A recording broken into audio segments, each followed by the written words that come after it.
Hey, how are you doing? Do you want to learn how to make this? Then stick around because I'm going to show you how to use machine embroidery to do some intricate designs and give your bag a really unique quilted look. And I don't mean just crisscross lines or whatever straight lines you want to come up with. I mean actual intricate, these are spider webs because hi, it's October. Because let's be honest, you don't need an embroidery machine to do those straight lines. That's fine to do if you have a ruler and a lot of patience. So I'm going to go over how I have made this design using Hatch Embroidery 3, and then I used my Ricoma MT-1501 to do the design for me. So very simply, let's start with the design. In Hatch Embroidery 3, I've basically traced the shape of what my perfect pouch piece is going to be. I'm only going to do this on the front panel. So I decided to bring in a PNG file of the pattern piece basically, and then I just traced it and used a motif fill. Motif can actually be found under the fill tab of the object properties. If you've used a shape that has been filled and isn't open, then you can select this as one of your options. From there, you can choose from a bunch of different categories that are available. So I was really happy to go into nature and find spider webs that were there. Now, of course, you don't have to use these types of fills. I've just selected these because I thought they were pretty cool. Also, it's October. The important thing to note is if you're actually going to be doing this on a vinyl, you want to make sure that the design is sparse enough that you're not perforating the fabric. Even if it's a really strong marine vinyl like the one I'm going to use that has the woven backing, you still kind of want to take it easy. The other thing that can happen is it can start to pull the fabric in. So one thing that I've done is I've ensured that this is actually 10% bigger than the actual pattern piece. Not only does this give me wiggle room for being a little bit fussy with the cutout, but it also gives me a little bit of wiggle room for all that pull compensation to ensure that the design doesn't end up getting yanked inward. I will leave a link to this file in the description below. You can download it for free from my website. Now that we have a design, we can move on and we can work on the fabric cutting. Now that the cat has joined me, I can show you what we can do. And she's going to observe and make sure I'm doing everything correctly. As you can see here, I have my vinyl ready to go. You don't have to use vinyl though. You can use something like cotton canvas if you prefer. If you want to do this with a lighter weight fabric, that's okay as well. Just note that sometimes using something as lightweight as a quilting cotton isn't going to last as long in a bag. First off, lay out your vinyl on the cutting table and then take your pattern piece for the piece that you're going to want to embroider to and set it down on the fabric. Now the fabric I'm using doesn't really have a pattern, it's just a holographic black vinyl that I got at Joann's, so I don't really care about fussy cutting.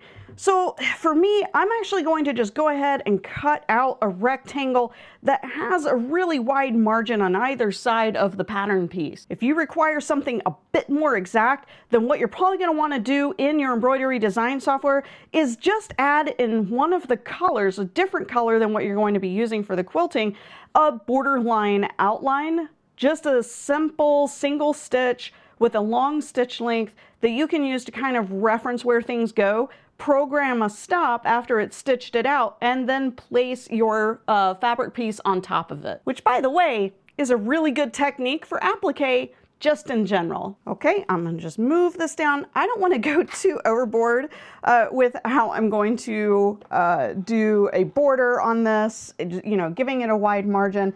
This was fairly cheap material, but I don't like to waste material in general, so we're gonna go a little closer in, and this is just going to give me that piece that I need, and I can then just take it and I can use basting spray and baste it down into my hoop. Now if you've noticed, I am using a proper marine vinyl, which means it has that woven backing.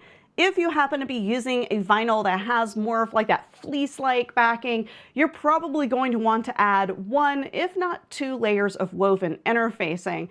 That's because with the quilting action that we're going to be doing through the machine with the embroidery design, it could actually perforate quite badly, so you need to have a lot of interfacing. Now with this, again, I don't have to worry about it. But for you, you may have to. Now, if you really want to look poofy, depending on the design you're going for, cut out a little bit of quilt batting the same size as the square that you've created and use basting spray, or you can stitch around the edge to stitch them together.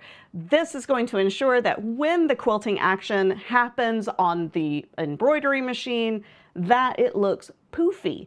You could technically use 3D foam. Like if you wanted to use foam like that's used when embroidering hats, you could do that as well. But I'm not entirely sure it would stay where it needs to, because that stuff actually does get perforated and peel off. So I am actually going to go ahead and get a little bit of this batting cut away. I keep this little bit around for things just like this. This is just a natural cotton batting. It's a low loft. I don't like anything like super bulky or poofy. I'm also only going to do this on one side of the perfect pouch because I don't want each side, especially the side with the belt, to have any additional perforation. So I'll just cut this out. Yay. And we can take this down to the embroidery machine. So for this design, I'm going to use the 11 by 13 Mighty Hoop. My design is just a touch too long for me to do anything else because of the height of the piece. So I'm going to be putting the stabilizer in here, and I'm going to be using tearaway stabilizer. And the reason I'm using tearaway stabilizer is I do not want this stuff to end up staying permanently on the design. I think with everything else, all of the stitching is going to be stabilized, and I really don't want any more bulk on the bag. So that's why I'm using tearaway. So I'm going to go ahead and I'm going to take the Mighty Hoop apart. And be very careful with these. The magnets are great, but they're also really strong. And I'm going to take this, and you can see that like this can barely fit. But I just need to be taut in the area where I'm going to be going. So I don't need to use the entire hoop. I'm just going to make sure I have quite a bit of overhang on either side to make sure it's nicely gripped in place. So we'll cut that, and I'm going to put that away. Then we're going to take the top, again, being careful, we're going to snap this down. And see, that's not terribly taut. So we're going to pick that up again, like that. And to help, I'm just going to wrap the ends underneath the hoop. And this is where I wish I had the backing holder for this, because then I know it would be taut. So we're just going to put that in place. And then once again, snap. And now it's going to be tight down here, and that's going to be fine. So I'm probably not going to have to worry about that too much. But if you do want to be a little more fussy about it, you can take painter's tape and put it up under here or up along the top. So why don't we get a little fussy with it and give that a try and see if that helps make it a little more taut. Okay, I've got some 2-inch wide painter's tape. And mind you, this might not be an issue for you if the piece that you're embroidering is smaller. So you can use a smaller hoop, or a hoop that the fabric is all going to be encapsulated inside. I do prefer hooping in like air-wise like this, like floating. So you don't need to be like me. I'm just showing you mostly how I enjoy quilting my bags using the machine. So now it'll be taut on both sides, and we'll go again. Whack! Much better. This is going to be like a drum. Next, I'm going to take some very basic basting spray, and I'm going to spray it down. Like that. And then the first thing we're going to take is the quilting batting, and we're going to put it here and smooth it out. Then we're going to do a little bit, just a little spritz, spritz, spritz like that. And we're going to add our vinyl. And the vinyl will go right on top like that. And that is how I float in the hoop. As far as thread goes, I'm actually going to use this variegated thread that I got from Geeky Hardware because I think it's just going to pop really nicely. Variegated thread works really well with the line art that I'm going to be doing. It might not work for you, but this stuff I think looks really awesome and really makes those designs pop as long as you don't use it on text. I found that text sucks. So we're going to go ahead and get started. This part of the video is going to be sped up, so if you want, you can skip ahead to the end.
once you rip everything out of the hoop, this is what you get.